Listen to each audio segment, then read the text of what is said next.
আসসালামু আলাইকুম রহমতুল্লাহি ওয়া বারাকাতুহু। আজকে আমরা শুনবো রাসূলুল্লাহ সাল্লাল্লাহু আলাইহি সাল্লামের বিশেষ মুজিজা সম্পর্কিত হাদিস। হযরত জাবের ইবনে আব্দুল্লাহ রাদিয়াল্লাহু তাআলা আনহু হতে বর্ণিত, তিনি বলেন, উহুদ যুদ্ধে তার পিতা 6টি কন্যা সন্তান রেখে শহীদ হয়েছিলেন।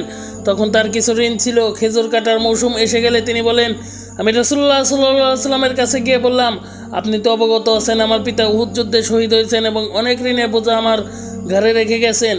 আমি চাই এখন ঋণদাতারা আপনাকে দেখুক, যাতে করে তারা ঋণ আদায়ের ব্যাপারে ধৈর্য ধারণ করে। তখন রাসূলুল্লাহ সাল্লাল্লাহু আলাইহি সাল্লাম তাকে বললেন, তুমি খেজুরগুলো কেটে আলাদা আলাদা স্তূপ করো। অতএব আমি তাই করলাম এবং রাসূল সাল্লাল্লাহু আলাইহি সাল্লাম তাদের এই অবস্থা দেখে সবচেয়ে বড় স্তূপটির চারদিকে 3বার চক্কর দিয়ে ঋণদাতাদেরকে ডাকলেন। এরপর স্তূপ থেকে মেপে মেপে তাদেরকে খেজুর দিতে লাগলেন। এমনকি মহান আল্লাহ তাআলা আমার পিতার ঋণের বোঝা এভাবে পরিশোধ করে দিলেন। আমি চেয়েছিলাম ঋণ পরিশোধ করার পর যদি একটি খেজুরও না থাকে, তারপর আমার পিতার ঋণ পরিশোধ করতে, কিন্তু আল্লাহ তাআলা নবী করিম সাল্লাল্লাহু আলাইহি সাল্লামের মুজিজায় খেজুরের সবগুলো স্তূপই অবশিষ্ট রাখলেন। এমনকি রাসূলুল্লাহ সাল্লাল্লাহু আলাইহি সাল্লাম যে খেজুরের স্তূপটির উপর বসেছিলেন তার একটি খেজুরও যেন কমেনি। সুবহানাল্লাহ।